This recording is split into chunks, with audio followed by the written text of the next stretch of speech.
Welcome to Gospel Truth with Andrew Wommack, a teaching ministry that focuses on God's unconditional love and grace, celebrating 20 years of discipling others through Charis Bible College worldwide.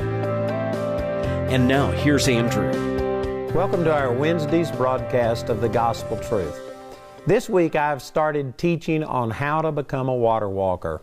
And I tell you, I love this teaching. This is just a powerful set of truths, all taken from Matthew chapter 14, where Peter walked on the water to go to Jesus. And I tell you, every person watching this program can benefit from this because there's things that have direct application to us. I have a brand new book on this entitled How to Become a Water Walker. We have a study guide that goes along with it, and also CDs and DVDs. And I tell you, this would be especially the study guide. The study guide is where you take these radical statements and then you ask questions. And there is no right or wrong answer. It's just, what do you think about this? And you let people discuss it and talk about it, and then you look up the Scriptures, and the Scriptures basically answer the questions. And I tell you, this would get a conversation going. The things that I've been dealing with the first 2 days of this week are taken from Matthew chapter 14, verse 22. And I made a point on Monday to talk about how the Lord had to constrain His disciples to get into the ship. That means that there was resistance on their part, I believe, because they saw a storm coming and they knew that this was not wise. And in the natural, if you don't have a word from God, you shouldn't go out on the water when there's a storm coming.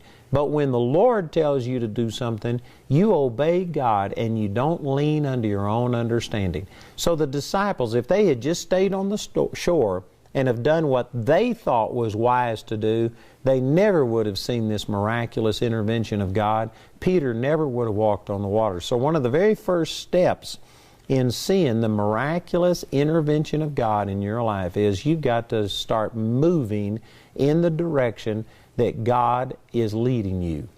And boy, there's a lot of people that you are not following God's leading for your life. And because of it, you aren't going to see supernatural intervention. God is not going to use His supernatural ability to help you stay someplace that is against His will for your life. That is really simple. And then the second thing that I talked about on yesterday's broadcast, He gave them a word to go to the other side. See, God doesn't just lead you out into this dangerous position, out into the deep where there is potential for failure, and leave you to your own devices wondering, am I going to make it? No, God told them to go to the other side. And if God leads you to do something, it may be beyond your own ability, but God will supernaturally enable you to get to the other side. He doesn't call anybody to go halfway and drown. He doesn't lead you out to just leave you in the wilderness, but He leads you out so that He can lead you into the promised land. Now, those are all tremendous things. That's what I dealt with on the last 2 days, and I tell you, this is really powerful. And we could just camp here for a long time, but because I believe that the majority of people never get past these first two things. They never are really going in the direction that God wants their life to go. And even if they head in that direction, many people are just thinking that God has led them out here to fail, and they don't have any confidence that they're going to get to the other side. You got to have those two things. You got to be moving in the direction that God has for you with the confidence of faith and assurance that you are going to make it. You don't know how you're going to make it. You don't know when you're going to make it, but you will make it. You have faith and confidence in the Lord. And if you don't do those two things, you aren't going to see the miraculous intervention of the Lord because you aren't where God called you to be. And sadly, I believe that the vast majority of people aren't following God in these two areas. And because of it, there's just no way that you're going to be walking in a miraculous way, the way Peter did. It was all, they positioned themselves for this miracle by going against their own wisdom, following God, and sticking with it. Boy, that is important. Let me also point this out. It goes right along with it. In verse 24, it says, "But the ship was now in the midst of the sea, tossed with waves, for the wind was contrary." You know what this means is that the wind was blowing against them. I've been on the Sea of Galilee, and it's only, I may get this wrong, but I'm close. It's only like 2 miles or something like that across the Sea of Galilee. It's not a long thing, and under normal circumstances, it would only take an hour or two to cross the Sea of Galilee. But it says in the next verse that it was in the 4th watch of the night that Jesus came walking unto them. So He sent them away before sundown. You know, that could vary some, but somewhere around, say, 6 o'clock or something like that, God sent them out on this sea. And somewhere between 3 and 6 a.m., nearly 12 hours later, they had only gotten halfway. If it's only a 2-hour trip across there, they had only covered 1 hour's distance in, say, 9 hours or 10 hours or whatever it was, but somewhere around there. And it says the wind was contrary to them.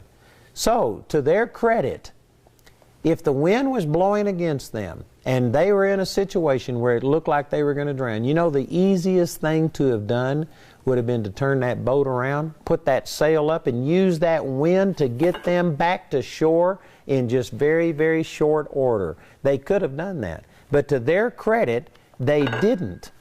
They kept going in the direction that God had pointed them. And I'm telling you, this is a great deal. It goes right along with what we were saying, that it was against their wisdom to go out on the sea. And then when the storm came and the wind was against them, and either 8, 9, 10 hours later, whatever, they were still struggling to get into that direction that God had given them, it is to their credit that they didn't turn around, hoist the sail, and head for safety. And again, if you want to see the miraculous power of God, if you want Jesus to come walking on the water to you, and if you want to walk on top of the water to Him, if you want to see these miraculous things, one of the things you've got to do is head in the direction that God has given you and go against your own wisdom, your own understanding. Have a confidence that you're going to make it to the other shore. And, like what I'm teaching here today, when the wind comes contrary, don't turn around and take off and head for the shore. Boy, I've got so many people. I've got some people I'm dealing with right now who have had some storms come against them. Things aren't the way that they wanted them to be. They're not the way that they should be. But they are just taking the easy way out. I was talking to a couple not long ago who were struggling in getting started in ministry, and they had some problems, and they are real problems. I'm not trying to say that they aren't problems, but they just decided that they were getting out of the ministry and they're going to go do something else. And I told them, I said, you know what, I'm not trying to minimize what you're going through. All of these things are valid concerns, but I said, Jamie and I didn't have near the support that you've got. We had things 100 times worse. And one of the reasons that we made it was because we just refused to quit. I mean, we had burned our bridges behind us. When God called us into the ministry, I didn't have a plan B or a plan C. I didn't just start in that direction and see if it was going to work. And if it worked, and if it wasn't too much effort, well, then I'd continue in that direction. No, we didn't have any other plans. We had burnt all of our bridges. There was nowhere else to go. And I can promise you that in my life, of course, I'm not sure that I did everything exactly the way I should have. It probably could have been done better. That's why I believe God led me to start a Bible college so that we can train other people and help them avoid some of the problems that I've had. And so I'm not saying I did it perfectly, but one of the things that worked for me was that I just started doing what God told me to do, and I've never quit. And I tell you, that's worth a lot. And there's a lot of people who may be more talented, more anointed, more charismatic, more everything, and yet they just, when the going got tough, they quit. They turned the boat around, put the sail up, and headed for the shore. One of the things that positioned these disciples for a miracle, for Jesus to come out and supernaturally intervene, is the fact that they went in the direction that Jesus told them to, against their own wisdom. They had some confidence that they were going to make it to the other side. And when the wind was so contrary to them, they didn't turn around and head for the shore. They kept going in the direction that God told them to do. They were willing to die going in that direction. And I'm telling you that this is just a supernatural part of Peter walking on the water. If Peter would have just, decided, man, enough of this, let's head back for safety.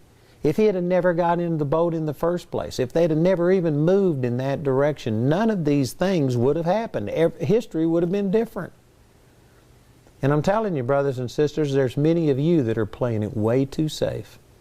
You're afraid to do things. You have direction. You know that God has led you to do something. And it doesn't have to be, like into the ministry like what I'm talking about. Some of you, God has led you to stand up at your job and just to speak out. And yet you're afraid that if you do that, that somebody's going to criticize you, that you're going to be persecuted. You could even lose your job. And so because of it, you aren't doing what God called you to do. And you aren't going to see a miraculous intervention. We had a woman in one of my churches when I pastored in Seagoville, Texas. And this woman was an outspoken Christian, and she taught in the Kaufman, Texas school district. And she was criticized for being an outspoken Christian. She had her Bible on her desk. Now this has been back, 35, 40 years ago. It was not as strong opposition as probably it is now, but nonetheless, the principal had criticized her, had told her on a number of occasions that she was too outspoken as a Christian. But you know what? This woman kept going in the direction that God was leading her. And she was tasteful with it. She was not offensive. She wasn't critical, harsh towards people who didn't believe, but she just was who she was, and she talked about the Lord because He was important in her life. And anyway, she asked us to pray for her. But because she kept going in the direction that God told her to go, one time the principal came on the loudspeaker in her room and told her to come to the office. And as she was walking down the hall, she prayed. When she got to the principal's office, he looked at her and he just said, "Go back to your room." He didn't even talk to her.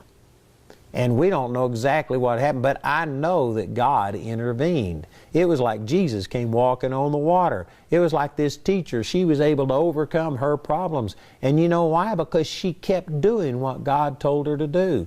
But if she would have been cowed into submission because of fear of punishment, maybe fear of losing her job, she wouldn't have seen this supernatural intervention. Everybody wants a testimony, but people don't want the test to get the testimony. I think it was Joyce Myers that said, if you don't have a test, then all you've got left is a money.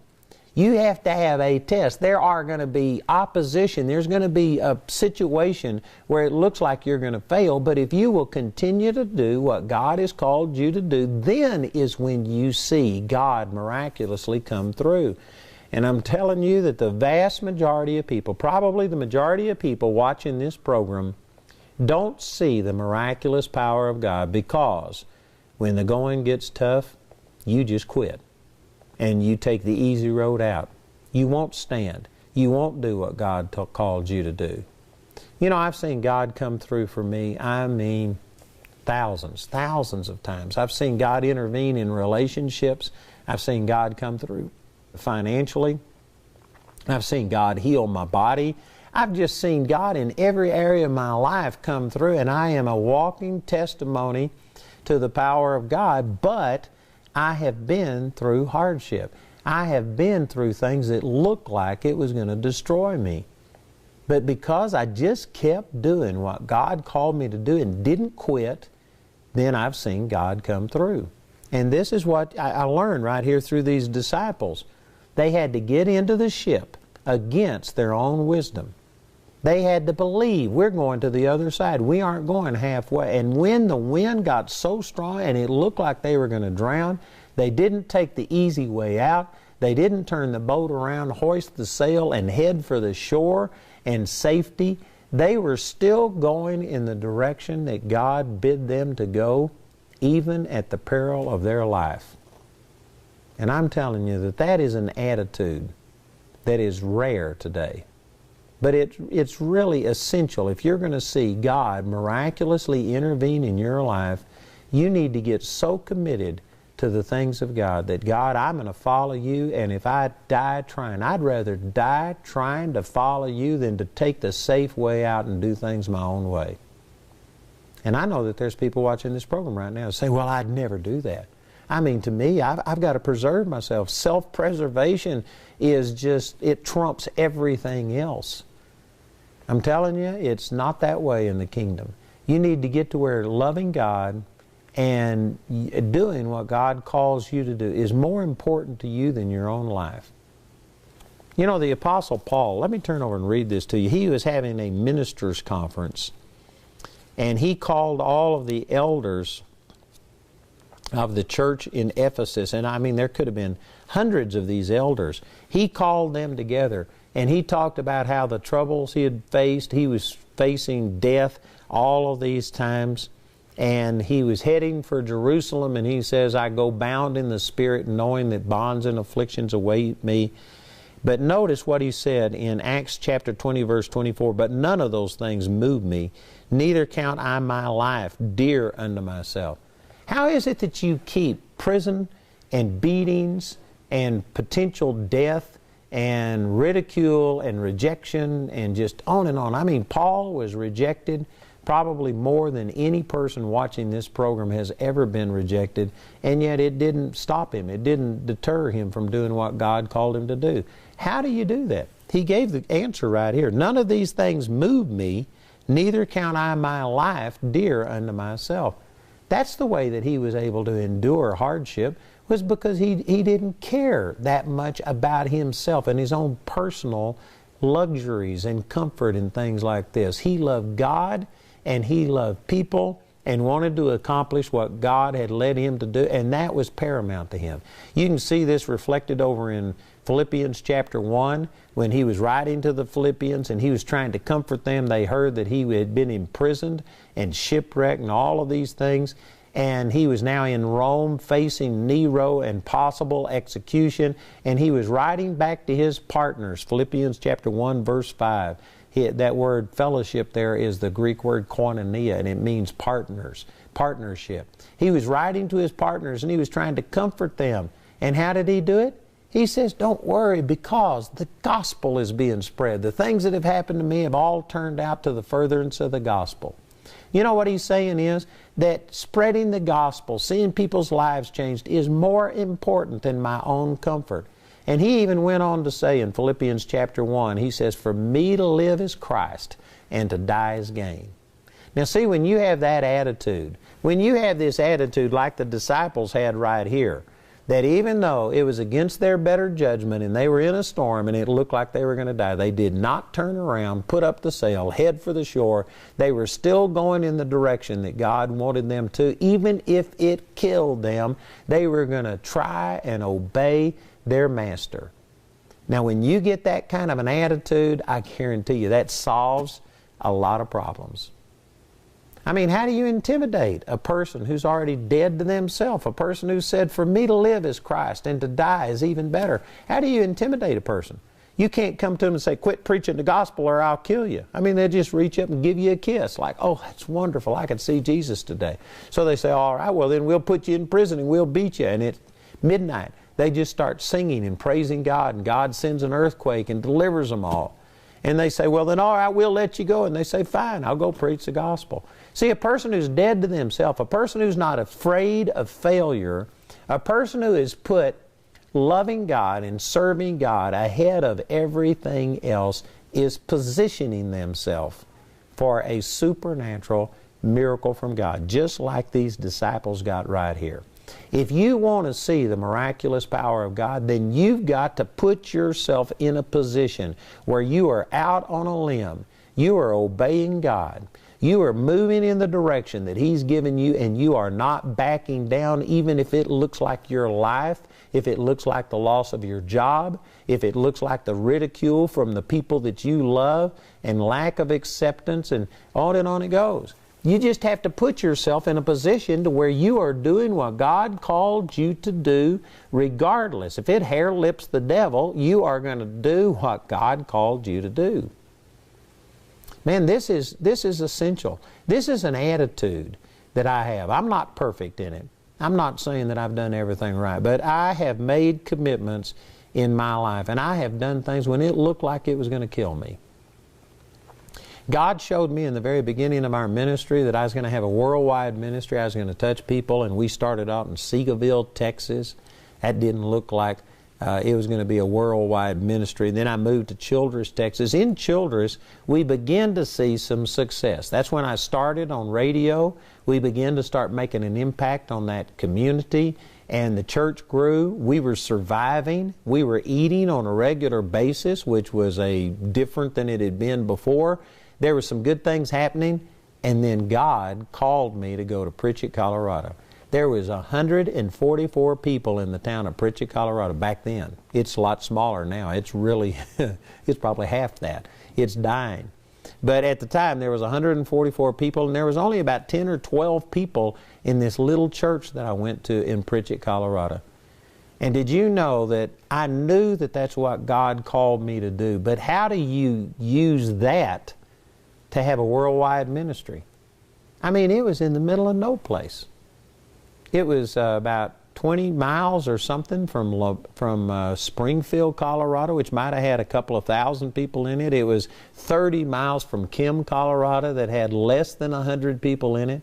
If it wasn't the end of the world, you could see the end of the world from Pritchett, Colorado. And yet God called me to go there. And you know what? Even though it looked like the death of my vision, I knew that that's what God called me to do.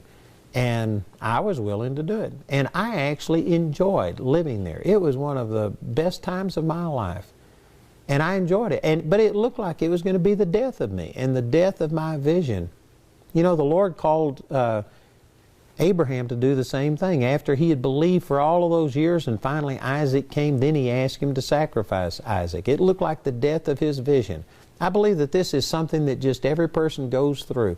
God sees, are you really committed? Have you really died to yourself? Are you really willing to follow me, even if it looks like it's not to your advantage? That certainly happened in my life. And so I went to Pritchett, Colorado, looking like the only way to leave there is feet first. It wasn't a stepping stone to anything else. But you know, looking back now, that is where God opened up the door, and we began to start multiplying our radio ministry. That's where we incorporated Andrew Wommack Ministries. That's where everything began to work. Now, in hindsight, I look back and I can't even see how I would have gotten to where I am had I not gone through Pritchett. But at the time, it just looked like it was the death of my vision and ministry. But you know what? I had an attitude that, God, I'll obey you even if it looks like it's to my disadvantage. That's the attitude that these disciples had in the 14th chapter of Matthew. They were going in the direction that God had called them when they could have turned around and in just minutes have been back at shore in safety, but they were continuing to go in the direction that God had called them, even if it was going to kill them. I tell you, you need to have that kind of an attitude. You need to make that commitment, and I promise you, once you get that attitude, God won't let you die. He will miraculously come through, and you will walk on the water. It's your spirit that was changed when you got born again. He was created in righteousness and true holiness. And then according to Ephesians 1:13, you were immediately sealed by the Holy Spirit, vacuum packed. The Holy Spirit has encased your perfect born again spirit. If you are committed to God and following God, I'm telling you, you're a success if you're being sold into slavery. You're a success if you've been lied about and put in prison. God is pleased with you. God loves you. He's more pleased with you than what any of us know. It was like I had no reason anymore to be sick, to have pain, to be fearful. I thought that I was not good enough, that God could not forgive me everything that I've done in my life. But then I came into the teaching of Andrew Wommack, and I saw it on YouTube on one series about the true nature of God, and it changed my life forever. And I just want to thank Andrew Wommack for all what he is preaching, and what a blessing to the whole world.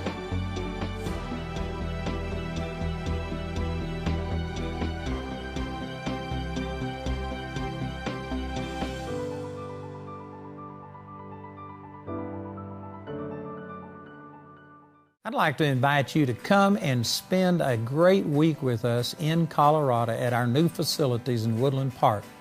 On June the 29th through July the 3rd, we're going to have our Summer Family Bible Conference. And we call it that because not only do we have ministry to the adults, but we have children and youth ministry. It's a great time. And it's just a full week. We have morning and evening sessions. In the morning, primarily, it's our Bible college instructors ministering. I'm ministering every evening. And it's just going to be a great time at our beautiful new facility in Woodland Park. So remember, it's June the 29th through July the 3rd, right here at our facilities in Woodland Park, Colorado. Andrew's complete teaching series titled How to Become a Water Walker is available on a 3 CD set or on a 2 DVD set as seen on TV.